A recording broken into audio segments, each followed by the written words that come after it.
This is the TSOM Broadcast Network, broadcasting worldwide on broadcast affiliates and satellite program providers, including CNN Broadcast Network, Sirius Satellite Network, Star Media, Good News Radio Network, Angel Broadcast Network, Wiki Broadcast Network, and WPBN TV. For more information on the TSOM Broadcast Network, visit us at www.xzbn.net.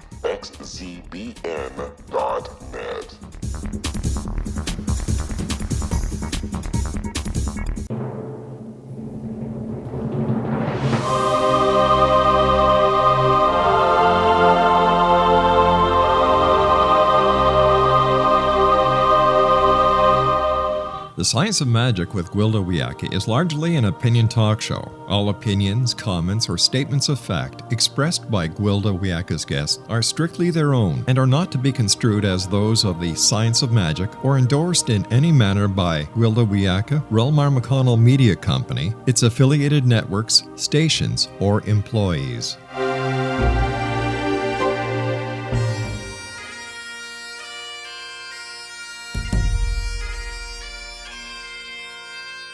Welcome to the Science of Magic with Gwilda Wiyaka, a program dedicated to uncovering the unified nature of reality and humanity's ever-evolving place as truly galactic beings. For more information on the Science of Magic with Gwilda Wiyaka, visit us online at www.thescienceofmagic.net.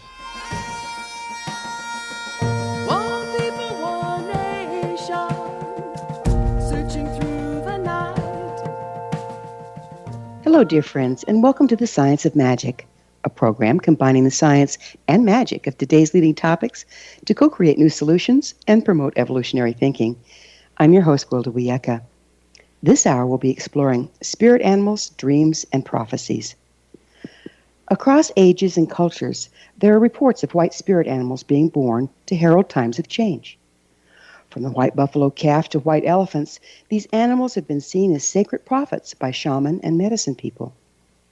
They purportedly come as power animals through the shamanic trances to tell the practitioner of their sacred duty to use their gifts on behalf of the people. White spirit animals come in physical form or in visions and dreams to forewarn those who could hear about upcoming monumental changes and shifts of consciousness. Such a spirit animal was born on a farm in Wisconsin, August 20th, 1994. Miracle, the sacred white female buffalo calf, was not an albino and was considered to be the first true white buffalo calf born since 1933. She was extremely important to the religious beliefs of many American Indian and Canadian First Nation tribes, as she played a pivotal role in the fulfillment of their most revered prophecies. She was seen as a symbol of hope and renewal for humanity and for harmony between all peoples and races in our world today. Why this cross-cultural belief in the sacredness of white spirit animals? Comparative mythology alone indicates there's more to the legend than meets the eye. Are there really more white spirit animals being born now, as some reports indicate, or are there just more of us out there to notice them? How can we understand what they're trying to tell us? With us this hour to explore the mystical powers of the white spirit animals is Dr. Zohara Meyerhoff Hieronimus. She's the author of numerous books, including her latest, White Spirit Animals, Prophets of Change. Zohara is a social justice and environmental activist and a professional artist. She founded the Ruscombe Mason County Health Center in Baltimore. Her website, whitespiritanimal.com. Zohara, thank you so much for joining us on the Science of Magic. Thank you for having me. I'm curious, you have D.H.L. after your name. What does that stand for? Doctorate of Humane Letters. Well, I'm not familiar with that. What is it? It's a doctorate, and that's what it is, from Saybrook University in California. Oh, okay. It's not honorary? Honorary with full uses as though it weren't. You know, a lot of people get honorary doctorates as a political or a financial pay. I got mine actually for my body of life work and was told it is no different than having received any other doctorate, and that I've done more work than many doctoral candidates and deserve several doctorates, but they could only award one at a time. Rats. You could have used more, right? No, one was fine, actually. What was your education in? Well, I have been an artist. Every 10 years I've changed career paths. I was in the performing arts for a decade. Then I was a mime and an artist and a singer-songwriter. And then for a decade I practiced the healing arts and founded the Ruscombe Mansion Community Health Center and learned all about distant healing, non-local consciousness, acupuncture, homeopathy, nutrition, and put the center together, believing that it was so important. And that was back in 1985, so that's a long time ago, 30 plus years. 32. Yeah, you're on the leading edge of it back then. It was the leading edge. It's the oldest freestanding integrative holistic healing center in the country, actually, that was not founded around a particular spiritual guru or a particular spiritual lineage. It was based in the Western mystery tradition in the sense that it's an individuated path, and the way integrative healing works is explicitly that it's a journey. It's not something that's done to you. It's an opportunity for you. So, we're in our 34th year almost, and then for a decade I practiced all the communication arts. I was a broadcaster. I wrote for newspaper. I did television shows as well and cable. And then I did a decade of really dedicated esoteric study of Kabbalah and some of the shamanistic arts. So I've always been a student of the esoteric mystery tradition since I was, I guess about 14 deliberately. And I'm now in my mid-60s, so it's been a long haul, half a century of working at it. And then this decade that I am towards the last few years of, actually, I have dedicated to animal communication. So the truth is I went from the performing arts to the healing arts to the communication arts to the telepathic arts. How fun is that? And yet they're all related because they're all about the creative process. Yeah. So how'd you get interested in white spirit animals? I've always been an animal lover since I was a very young child and have always practiced at communicating with animals, whether it was giving people messages from their beloved deceased dog or hearing a message from a now-deceased bonobo who was the study of one of my guests, Matata, who was one of the longest-lived captive bonobos. What happened was in March of 2013, actually, I had a waking day vision, and waking day visions have informed all 4 of the books I've done in which I'm shown a pattern, sort of the as above, so below axiom, and I'm shown these interconnected realities between what we experience in the physical world and what's happening in the spiritual world. So in 2013, I had a vision specifically of a group of white spirit animals came and gathered all around me, and I to tell you the truth, Gwilda, I was stunned. I mean, I knew immediately I was in the presence of great elder teachers, and I felt that way. So I immediately responded, as I've learned to do over the decades of service, that when spirit beings, whether they are human, animal, nature, come to you, whether it's in a meditation, a vision, or a dream, it's not to be just looked at as so much debris in your life, that it was a very important moment. So I said to them, what can I do for you, and why have you come to me? And they explained that they wanted me to tell their story, and it was like 12 different white spirit animals. There was a buffalo and a wolf and a giraffe and a whale and a shark, and I didn't write about all of them. I wrote about 5 that I was instructed to write about, which is the buffalo, the wolf, the elephant, the bear, and I'm forgetting somebody. I do this all the time. Anyway, I don't mean to. I love them all. And what I learned from them, because they said they wanted their story told as a whole. I think I may not have included the lion. And that by telling their story as a whole, I would have a better understanding of their purpose. White spirit animals had been something I'd been aware of, particularly, as you mentioned, the white buffalo that was born on the Hyders Ranch in the 80s. But this dream really showed me that there was something more important, that basically these white spirit animals are the prophets of the wild, and that it was an appropriate response emotionally. They are revered elders, and they're revered by the traditions in which they exist worldwide, whether it's the white lion in Africa or the white wolf across the northern plains, or meaning our continent, or the buffalo, or the elephant in Asia and India. And what you find when you study all these animals, or the white bear in the Colombian rainforest, British Columbian rainforest, is they've all been revered by indigenous peoples for centuries, if not millennium. Their Yeah, white it's coat. amazing, isn't it? It's, why do you suppose there's this cross-cultural belief in the sacredness of the white animals? Well, I think white animals, firstly, these aren't albino. These are animals that inherit two recessive genes from their parents who may not be white-haired at all. In the same way, a red-haired, fair-skinned Irish woman has the same recessive gene that the bear has, actually, to make it a white bear. I think there's so few of them that, firstly, that stands out as notable. Secondly, they're white, so we see them unlike the rest of their species. A white bear is not a black bear. A white wolf is not a brindle wolf. A white elephant is not a gray elephant. They're kind of pinkish, actually. And a white lion stands different from a golden tawny lion. So people have noticed them.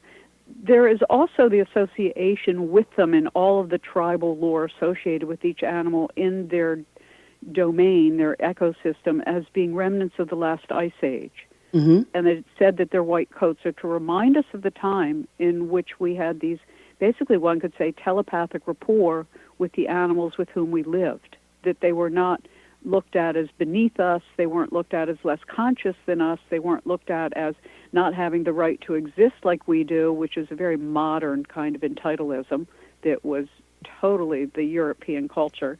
And instead, the elders revered them as they would give up their life for them, for their food or their protection. And so they understood that this was a reciprocal relationship, that this was a relationship of honor and of exchange, in the same way the universe is reciprocal, as I know you discussed. So the elders and the traditions around them and all the native traditions tell us that these animals are here to teach us, they're here to help us, and they show up when we are in the most danger during earth changes. That's pretty interesting, isn't it? Because, I know they don't do real well because they don't have the natural camouflage, but I'd never put it together that they came from the Ice Age. Yeah, and it's interesting because whether it's about the white lion, the white wolf, the white bear, you'll read the elder stories, and they're all about, climbing a ladder to the North Pole or getting ice on their coat as they went. But when you speak to the animals themselves and you look at the shamanistic tradition they are deeply ingrained in, these are our teachers. And they taught us how to survive. They taught us how to hunt. They taught us how to stay warm. They taught us how to arrange our community. And that was one of the surprising things for me, Gwilda, in this journey, was that these were all matrilineal traditions, and they all still are. I mean, the wolf is the only one that has an alpha male and an alpha female, and they all stay together. The bear and the lion and the wolf, the elephant and the buffalo, all are matrilineal. After a certain age of weaning, the males are with the males, and the females stay together for a lifetime unless they breed with another herd. Right. I know the elk here are that way as well, and it's like honoring your own gender in a way, isn't it? And I believe that's how Native people, if you look at their societies, most are matriarchies, where this ethos of care is centered around the mother and child. And what these mammals said to me was not only telling us, please save as many of us as you can, and we'll talk later about why, but they also said, please restore your matrilineal tradition. This is what humans need, that we have lost this reverence for the mother and child, and instead it's women and children and animals who are the most abused on the earth through a patriarchy.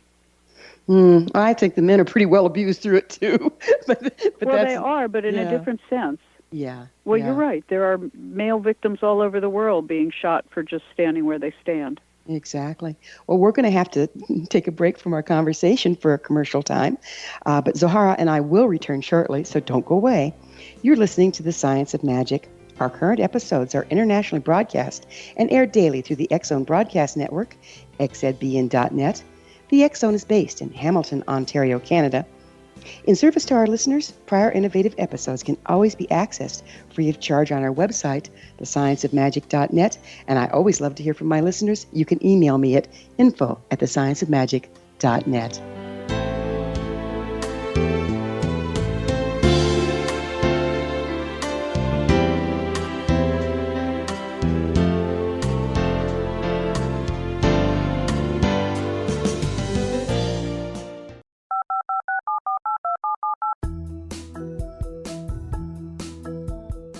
Did you know that when you're on the road with limited data or Wi-Fi, you can still listen to the X-Zone radio show with Rob McConnell, The Science of Magic with Gwilda Wiyaka, X-1, Dimension X, Space Patrol, and every minute of the X-Zone Broadcast Network by calling 213-401-0080, courtesy of Audio Now. No smartphone, app, or internet needed. It saves your data plan, and it's free if you have unlimited minutes. Call 213-401-0080 to listen on any phone, anytime, anywhere. Remember 213-401-0080 for the best of the paranormal, parapsychology, and sci-fi radio programming anywhere, 24/7, 365. This is the X-Zone Broadcast Network, broadcasting worldwide on broadcast affiliates and satellite program providers, including CNN Broadcast Network, Sirius Satellite Network, Star Media, Good News Radio Network, Angel Broadcast Network, Wiki Broadcast Network, and WPBN TV. For more information on the X-Zone Broadcast Network, visit us at www.xzbn.net.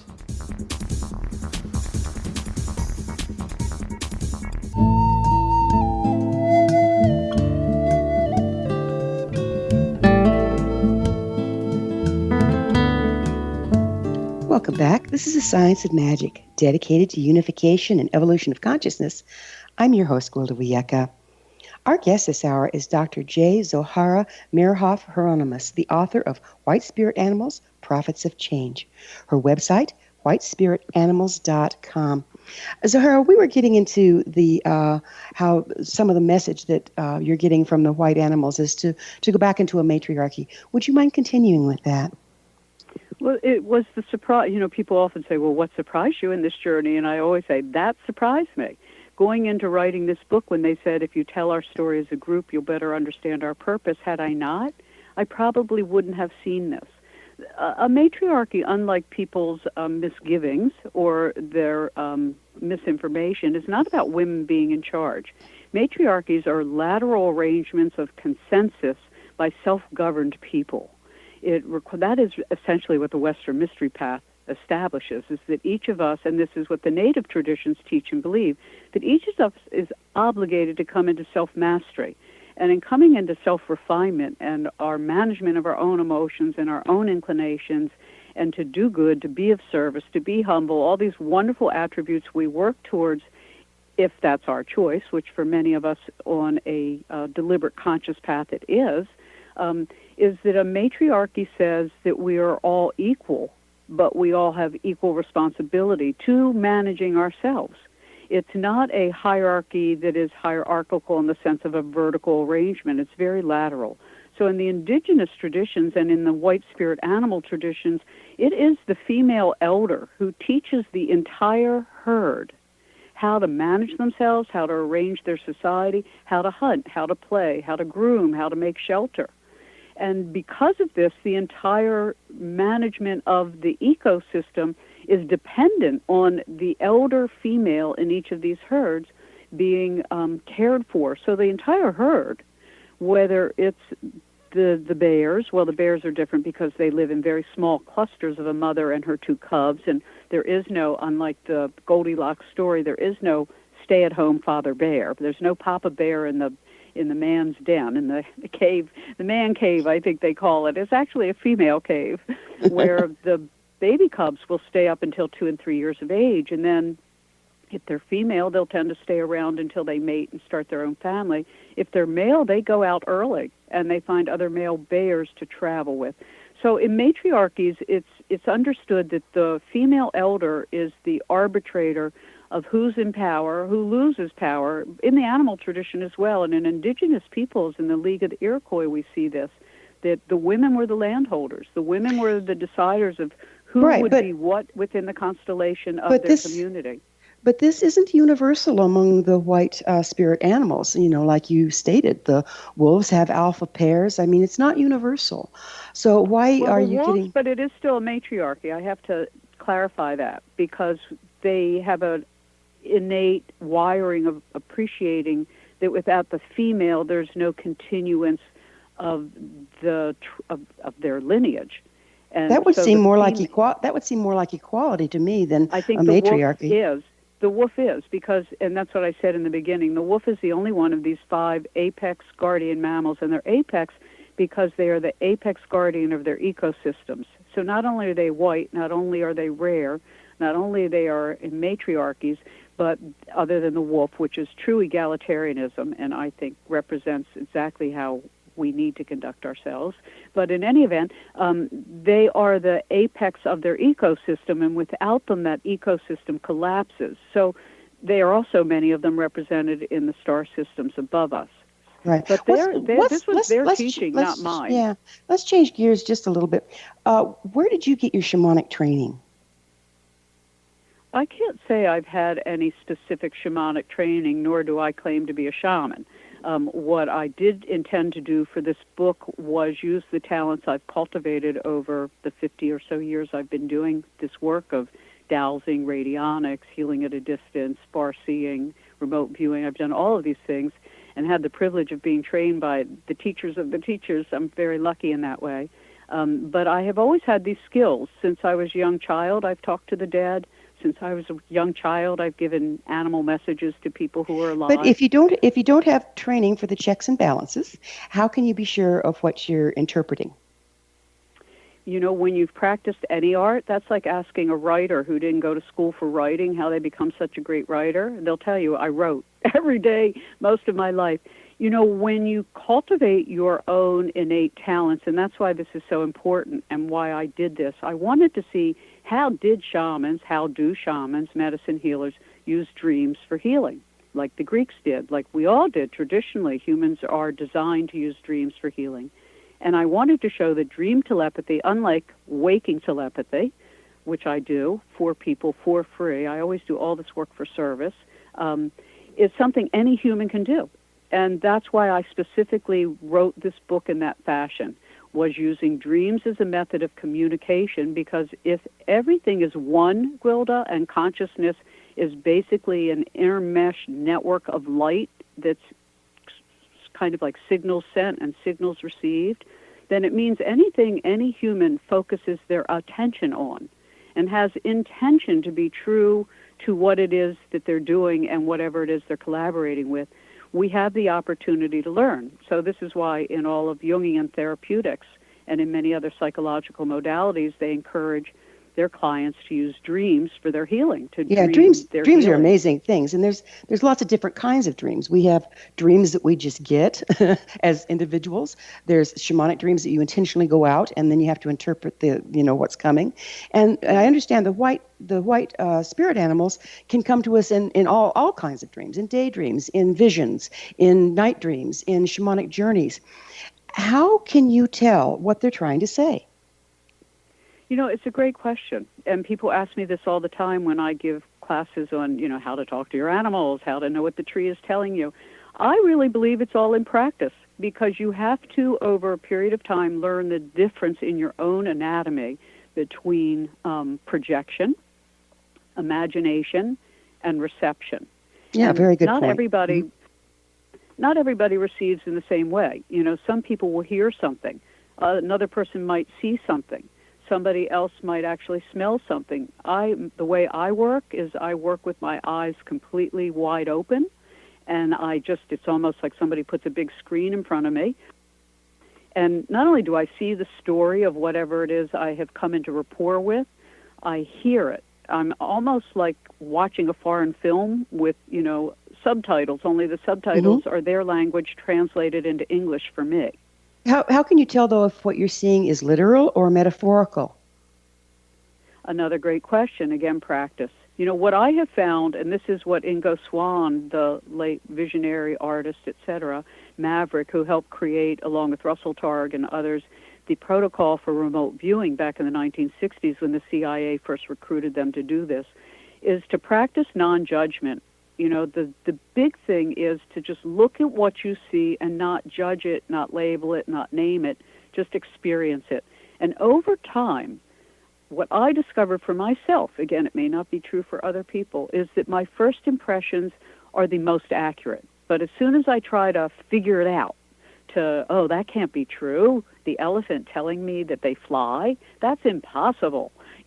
Whatever it is we hear or learn from whoever or whatever we're coming into rapport with, whether it's we're standing next to a tree in our backyard or meditating on the rainforest in the Amazon, is to really have some faith in the universal way in which all life talks. And it talks through images. It does. And sometimes it's metaphorical, but sometimes it's quite literal. And I see that, how can we tell if we're getting a literal or a metaphorical? And how can we tell if what we're getting is for us as individuals or for the larger group of people? That's the question the prophets had to struggle with. I wrote a book on the prophets of Israel, both the female prophets and others. And that was one of the challenges of finding a real prophet and a false prophet. And the prophets themselves were told, sometimes the information is for you alone, and sometimes it's information you have to share with the community. My late teacher of dowsing, the late Terry Edward Ross III, who was probably one of the greatest dowsers of the 20th century, said to always ask, may I, can I, should I? And what he was meaning, like, you want to douse for a well, you have to first ask the lamb, may I douse for a well here? Can I? Do I have the ability? And should I? Should I do something that, imposes my presence, my intention, my conscious will? And the same thing with an animal. Let's say someone in the audience wants to come into rapport with their beloved dog who has passed over. First they ask, can I? Should I? And may I? Meaning asking the permission of the deceased or of the tree or of the river, may I talk to you? And then permission. If they say yes, you have to take very seriously that you have come into rapport with a living entity. Right. I mean, the permission on the street. There's no replacing permission and respect. And I think that that's something that we've really gotten away from. We just assume that because we can, we should or could, or it's our right. And boy, that's really driving us down a wrong trail. Would you mind sharing with me what's the difference between power animals, totems, and white spirit animals? Well, white spirit animals can be somebody's totem, meaning a totem is an animal that we come into rapport with whom we come into deliberate collaboration. And it's deliberate on both species parts. Some humans think, well, I can call the wolf whenever I want. Well, that's not really true. It's like no different than a dog running around outside. You can call them, that doesn't mean they'll come. And back to this reciprocity. So totems are often things that people have found just in their life. They feel connected to a bear, or they see a bear painting, or they see a movie with the bear, or their brother calls them Little Bear, or whatever it is. That can become a totem, meaning an animal with whom they have a personal intimacy, and with whom I have to say one is serving. It's very important to remember we are serving them as much as they are serving us. And that's essential because people kind of what's the right word, merchandise spirit animals, and they objectify them like they're, something you just put in your pocket or on the list of your accomplishments, that these are sentient beings with their own culture and history and memory and story. And that's the other thing I'm glad you brought up, because there's so much ego involvement with people. Well, my totem is a such and such. Well, where's the humbleness? How, we need to respect the fact that something has chosen us to support at this time. How can we tell the difference between an individual totem that's with us, or are they representing the entire nation of that animal? It's both. I think it's always both all the time. Same for humans. I'm white, I'm Jewish, I'm a female. I always represent Jewish, white, and female. And the same thing with the animals. When we come into rapport with an animal, they are a member of a community. And what you do with that one affects the whole. So how I treat somebody in, a nation affects the whole. If we are to believe the esoteric teachings, which I do, and if we are to believe quantum physics, which I do, then all things is interconnected at all times. So there is never this reality that we have fractured and made, meaning it's not a reality that everything can be looked at separately, because anything we do, think, or say affects the whole. So the same thing, your totem may be wolf, and you have this one beautiful brindley wolf that comes with you everywhere, and you've been told its name. We're going to have to pick up on wolf on the other side of a short pause. Okay.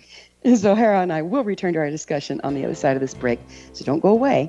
We're coming to you through the X-Zone Broadcast Network, your place for the very best of paranormal, parapsychology, New Age, alternative health, and spirituality program.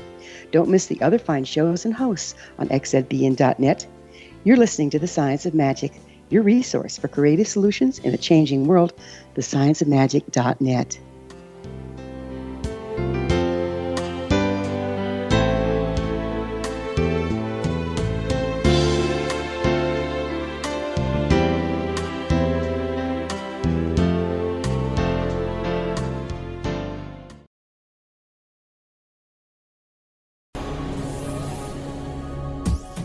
This is the X-Zone Broadcast Network, broadcasting worldwide on broadcast affiliates and satellite program providers, including CNN Broadcast Network, Sirius Satellite Network, Star Media, Good News Radio Network, Angel Broadcast Network, Wiki Broadcast Network, and WPBN TV. For more information on the X-Zone Broadcast Network, visit us at www.xzbn.net.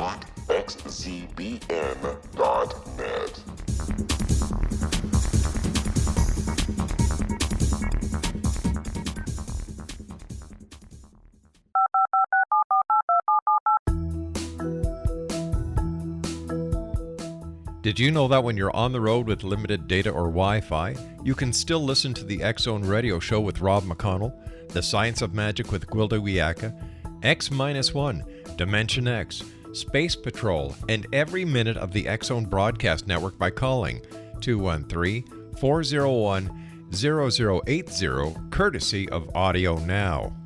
No smartphone, app, or internet needed. It saves your data plan and it's free if you have unlimited minutes.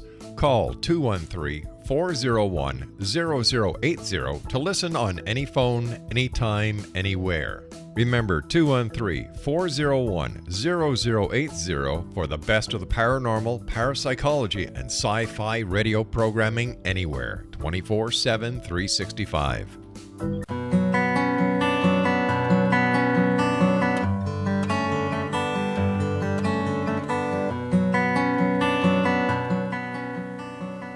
Welcome back. This is The Science of Magic, a place where magic and science come together to promote enlightenment. If you all enjoy the wonderful topics on our program, then visit my blog where the adventures continue at thescienceofmagicblog.blogspot.com. I'm your host, Gwilda Wiyaka. Our guest this hour is Zohara Meyerhoff Hieronimus. She's the author of numerous books, including her latest, White Spirit Animals, Prophets of Change. Her website is whitespiritanimals.com.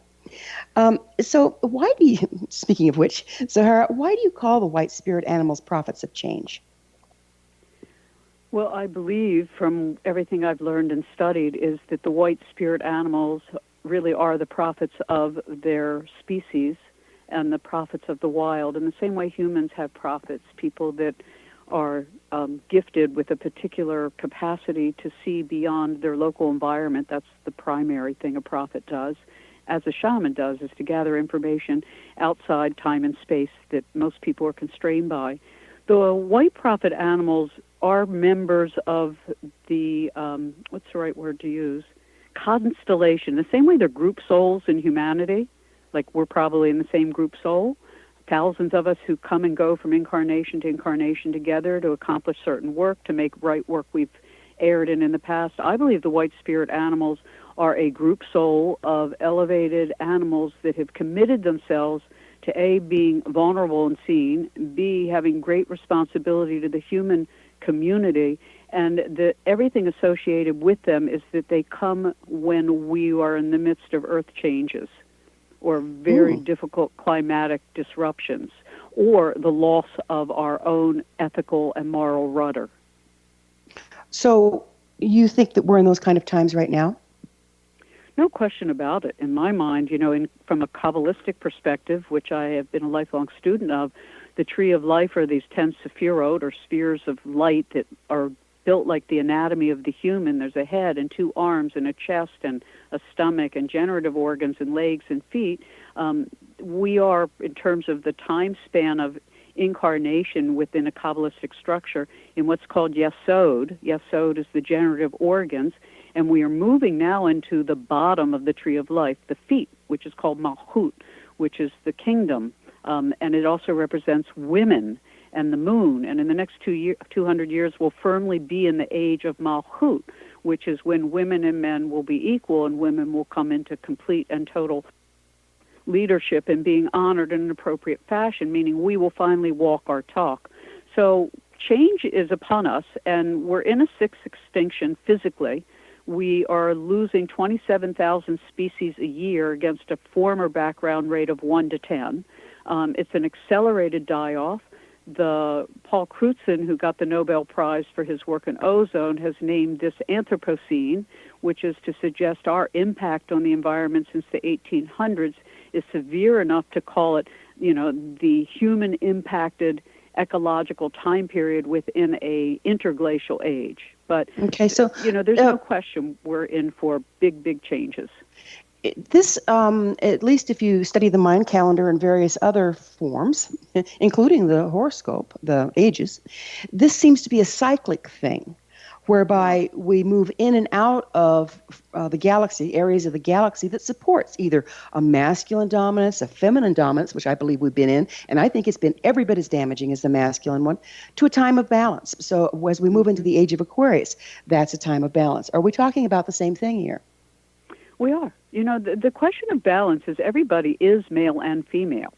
We're just more female if we're in a feminine body by a few percent, and we're more male if we're in a male body. So we're all male and female. We all have a right and left hemisphere. We all are dealing with bringing into unity that which we experience as duality. So within our own nature, we have to learn to balance our masculine and feminine natures. I'm a very aggressive masculine female. So, I'm a good example of a woman who leans more towards that, to the positive pole, than the negative pole, and that's not good and bad, that's just polarities.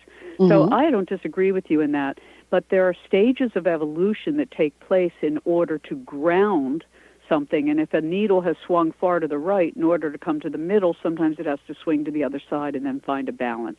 But it's really about all of us, and that's what the white spirit animals, prophets of change, are saying, and that's the teachings in all the traditions. It's time to take responsibility for who we each are and how each one of us conducts ourselves in word, thought, and deed. I think that's so important right now, because everybody's out there jumping up and down about this government and that government. The only way we're going to get out of this is what we do as individuals, don't you believe? And locally, I think with the kind of astrological constellations between the planetary aspects right now, with Mars squaring Pluto, and with Jupiter having moved into Scorpio, and Regulus, the star of the lion, having moved into Virgo, moves us into service rather than self-adulation, rather than, ego engorgement, which has plagued the New Age movement, unfortunately, like so many spiritual movements, so that people have gotten crumbs and mistaken it for the full meal. And what they're really getting is a lot of nothing for a lot of money. Unfortunately, the truth about you asked me some fascinating questions, and I want to thank you for them, because very few broadcasters have enough exposure like you do and involvement as you do to ask the questions you ask. How do we know what we perceive is true? What I tell people is it doesn't matter. What matters is to keep a record and keep practicing. And a simple practice about learning the difference is when you drive, imagine what color the next car is going to be coming around the corner. You do that long enough and you start seeing how well and good you're moving forward in that, then you move to the next stage. What can I do for this person who is suffering? What can I do for this environment in my local community? I think back to your simple answer of the individual is yes, it starts within each one of us. But I really believe that the solution to our global challenges are local economies. And there's a great website called localfutures.org, run by Helena Norberg-Hodge in Australia. She was formerly in the UK.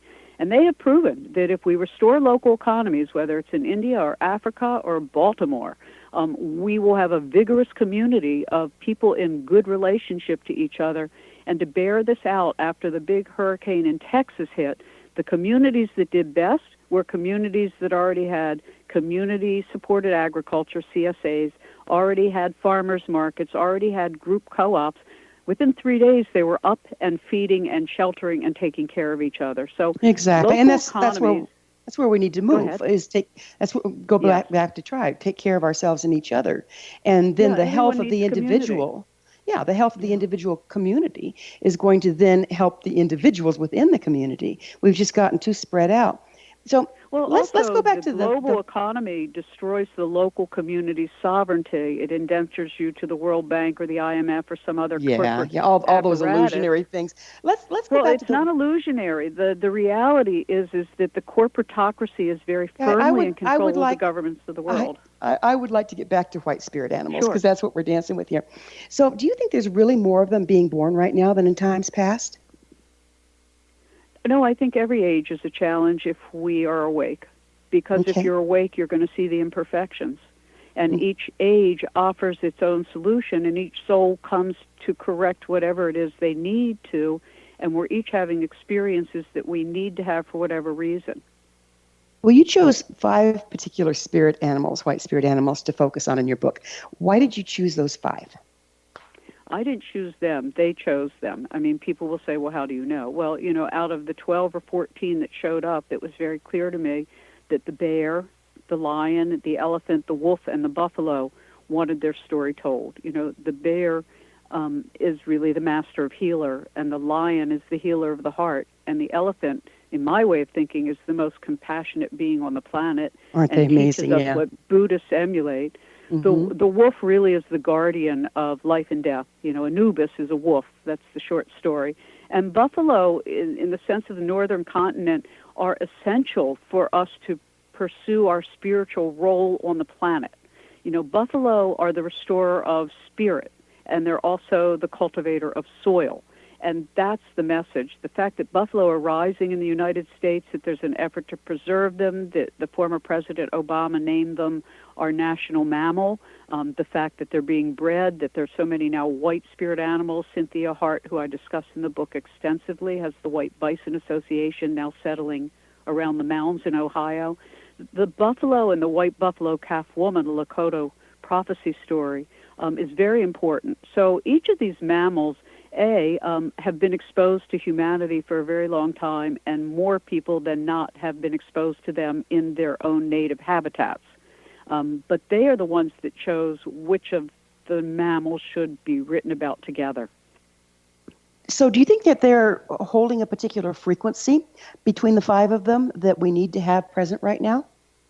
That's a great question. I'm sure they do. Again, everything physical holds a frequency because it is a frequency. If we're all light emanating and receiving, that is what essentially everything is a vibratory rate.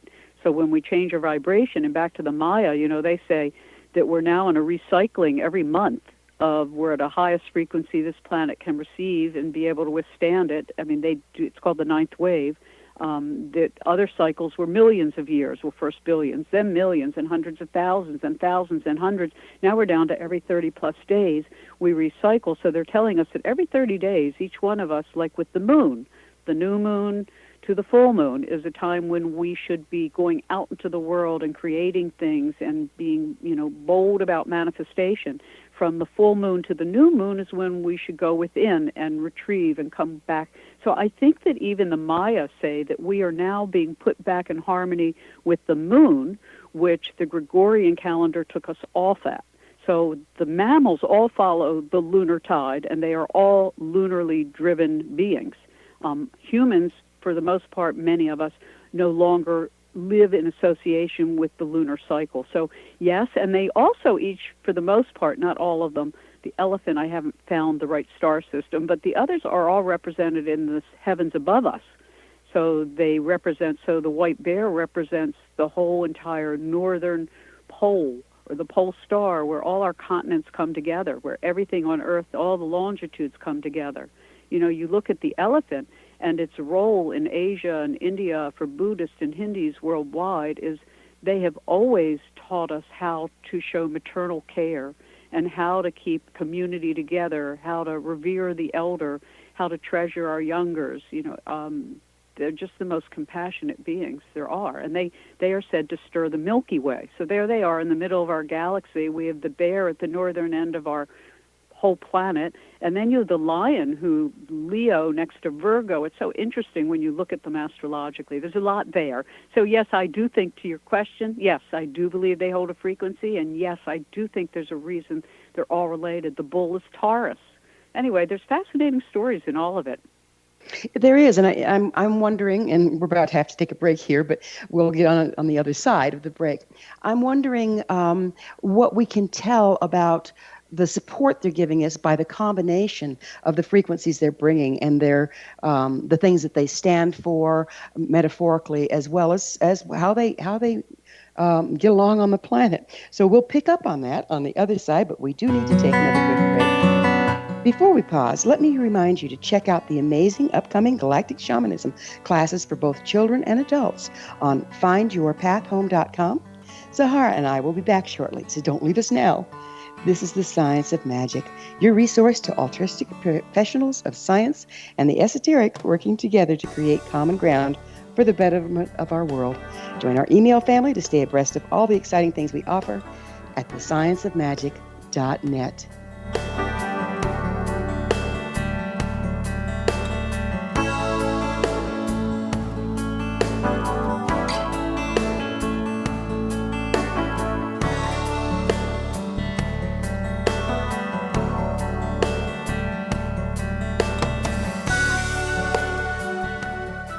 The Earth is under ever-increasing pressure from untenable lifestyles and growing populations. Yet, viable answers seem in short supply. What if I told you there's an ancient form that can empower you to take charge of your life? What if your entire family could be enfolded and supported by life itself, finding safe passage through challenging times? I'm Gwilda Wiyaka, founder and director of Path Home Shamanic Art School, with great news: an upcoming series of leading-edge online affordable classes based in an ancient form of shamanism, easily learned and used by your entire family. Galactic Shamanism, Art of the Ancients, Key to Tomorrow are a series of online adult and children's lessons instructing your entire family on natural law, how to cooperate with and be supported by the powers of the universe. Visit findyourpathhome.com to find these unique and powerful classes. This is the X-Zone Broadcast Network, broadcasting worldwide on broadcast affiliates and satellite program providers, including CNN Broadcast Network, Sirius Satellite Network, Star Media, Good News Radio Network, Angel Broadcast Network, Wiki Broadcast Network, and WPBN TV. For more information on the X-Zone Broadcast Network, visit us at www.xzbn.net.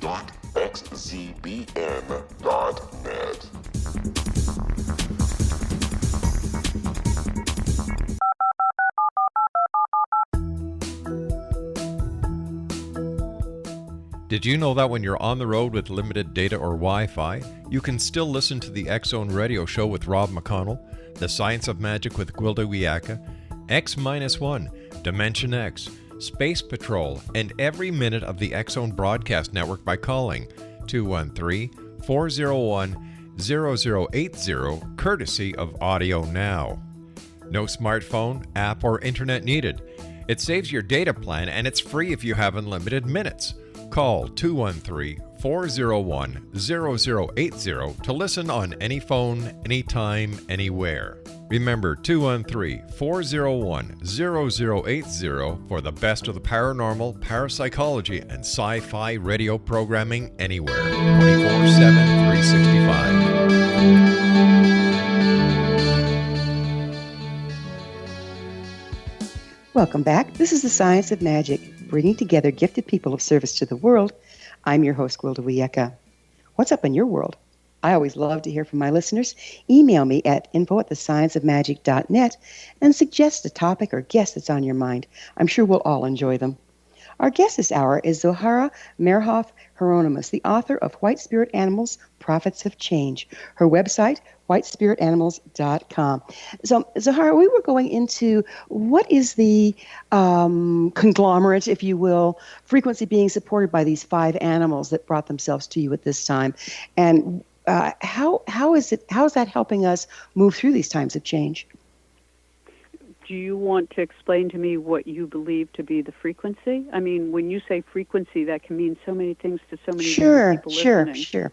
You bet. So for me, at least in a lot of the teachings that I had, each animal tribe, so tribe of animals, the species, is responsible for holding a set of frequencies without which wouldn't be present on the planet.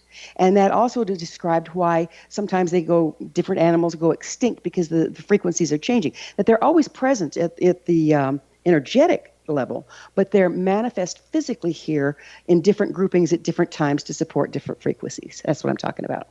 Okay, and I think we could say that that's true of anything in the manifest realm, that when it's manifest, it holds a certain frequency. We could debate, as could anybody in the spiritual sort of investigative world, is the extinction timely? Was it premature? Was it destined in that time frame? And ultimately, that doesn't really matter either. What matters is what we do with our incarnation. So I'd say the same thing for these white spirit animals and their purpose. I do, though, think that when we look at the degree to which human appropriation of their habitat and human encroachment on their community, either through killing or captivity, is not natural. So I would say that what we do to these animals is not natural. It's a bad habit of dissociation. Yeah, well, I wasn't trying to get into the political side of it. I was just trying to I'm not either. I'm into a yeah. very physical as to why things go extinct, because there's a philosophy that if it went extinct, it was supposed to, and you hear this a lot in the New Age community. I don't share that opinion. That's an easy justification. I would say that it's a diminishment of the light, of some sort of light. So in any event, when we look at the beauties that these each hold, the bear, has preeminence over the woods and rivers and is really the teacher for us of earth healing and how to heal the earth, how to prepare ahead of time, how to bear witness, how to prepare housing properly in advance of the storm, all the things bear does. So bear is really essential in this way, and she's a mothering being that teaches us about teaching our young how to play, how to take care of themselves, and how to be self-sufficient. The lion is really about the alchemy of the heart. In alchemy, they're called the emerald gem. And when you look in alchemy, they were once referred to often by many peoples, Mesopotamian, Babylonian, Sumerians, as the Queen of Heaven. So they teach us about being courageous and having a pure heart of love, that our goal and our obligation is guardianship of the world, which is how they're revered. The lion is considered guardian of the world. Bear is considered guardian of the north and where spirit comes from. So we're being told to protect the world and where spirit comes from. Elephant, as I mentioned, has the same lifespan as humans, a generally 80-year lifespan. They teach us compassionate action, clear mind. When Lawrence Anthony died, they showed up to mourn him. They teach us about telepathy. The wolf and the wolf packs can be as large as 80 to 30-some wolves. They have a 25-year lifespan. They're the closest to us of any mammal, truthfully, spiritually, because they're guardians of the threshold. It's they who help us appreciate that life and death is a continuum.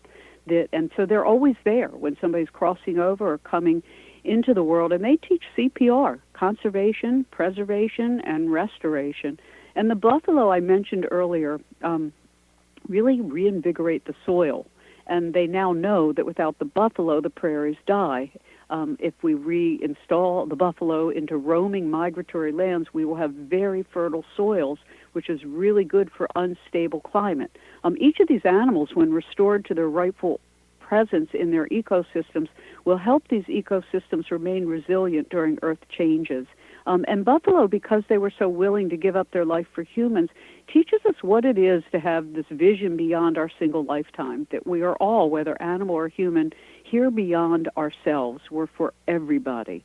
So I think if we look at those 5 mammals and what they're teaching us is to care for the earth, care for each other, take care of the universe, be good stewards, plan ahead, plan for housing and shelter now for times that are more difficult.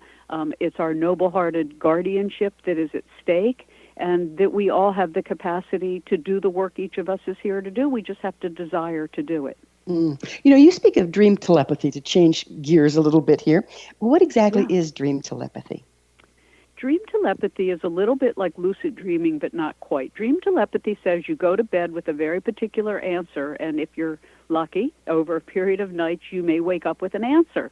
So it's, how is my Aunt Dorothy? Or what does the wolf in my woods need? Or that little bird that didn't seem to be able to fly, is there anything I can do? Whatever your question, frame it very clearly before you go to bed. Call the animal, the tree, the person, the object, the issue into your heart. say it 3 times and ask for permission. Would you communicate with me what I can do for you? Or will you communicate what I need to know for healing, or whatever it is? But it's to be very patient with yourself in the process. Write down anything you can remember when you first wake up or during the night. And over a period of time, it might be in a group of dreams, it might be in a single dream, you might not hear anything for a month. Stay at it, I promise you. To everybody listening, you can use your dreams to answer any question you have about anything, anywhere, anytime, but it takes practice.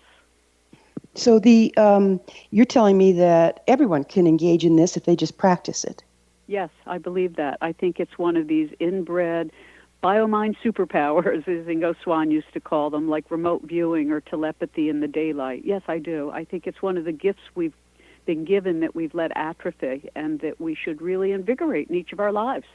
Do you think that this is a time when we have a better opportunity to do that than historically? Well, I think now, in particular, with Jupiter having gone into Scorpio, my gosh, everybody can be able to pull out what's hidden within their life, within their heart, within their mind, within their desire of, like, why am I here? Well, every day is a little different, but there are some general things each of us have agreed to before we incarnated that we wanted to do with our incarnation. Maybe it's to be a mother, maybe it's to be an engineer, maybe it's to be a broadcaster, maybe it's to be a late-life painter, whatever it is. Answer the call, because the call is the soul calling out to you. And when we dream, our soul is really speaking, and we have an opportunity to all speak together in our sleep. And so, like the Aborigines do, they communicate mostly through telepathy during the day. So dream telepathy is a way we can use our nighttime, which is half a lifetime mostly, to really do some of the work we're here to do. So you speak of unhinging our consciousness from Earth's matrix. Would you go into that for a little bit? Yeah, very quickly, because we're almost out of time, I know. But there have been 2 major events that happened since the 1600s. One was moving off the lunar calendar, which I mentioned earlier, and the installation of the solar calendar in its place. It took us away from an understanding and a real relationship to our biorhythms. The other was when the Greenwich Meridian was changed from the Great Pyramids, which represent the 3 belt stars of Orion, which point to the galactic center of Alcyon, and they moved it to Greenwich Meridian, to Greenwich, England. It was sort of, as I call, 2 processions of empires. The Roman Catholic Church put us on the solar calendar, and the British Empire took us away from the esoteric marker system that united all sacred sites on Earth and all places of life that connected us to the galaxy. So we unhinged from our physical biorhythms, and we unhinged from our spiritual matrix, which showed why a stone circle in Ireland and a stone circle in Ohio were connected in exactly the same way, because they all pointed to the galactic center. Now it's kind of like it's wherever it is, but we lost our sense of connectedness. And those 2 things, those realignments of understanding that the Great Pyramids at Giza represented the undying stars that, will always guide this planetary evolution. I mean, maybe we'll shift someplace in the galaxy in the future, but for now, and when we lost that, we lost our sacred internal connection between us all. And the moon, we lost our connection to ourselves and the fact that we're water beings. We have about 1 minute left. How can the white spirit animals help us reconnect to the earth? By serving them. I would say serve your local environment. If you have birds, feed them. Whatever is needed by any animal you encounter, know that this is the call of the white spirit animals. And if animals aren't your thing, help with the environment or help with other people. Their message is to be of service, to be humble, and to know that the work before us can be done if we all do it together, both as humans, as animals, as sentient trees and rivers. The entire earth and our consciousness is one connected fabric of life, and all life talks. So we're not alone here, huh? Definitely not alone, and thank goodness for creation being as majestic and perfect as it is. Don't you think that when we really start to recognize that we're all just cells of a larger organism, we'll have a little more respect for our relations? Amen. Amen. It's a little tiny shift, a little micrometer change in awareness that everything is related to everything at all times. And it Zohara, never changes from that. Unfortunately, we're out of time. It's just been wonderful having you on the show. Thanks for being here. Thank you so much. Our guest this hour has been Zohara Meyerhoff Hieronimus. She's the author of numerous books, including her latest, White Spirit Animals, Prophets of Change. Her website, whitespiritanimals.com. This has been The Science of Magic. Join our email family to stay abreast of all the exciting new things we have coming up at thescienceofmagic.net.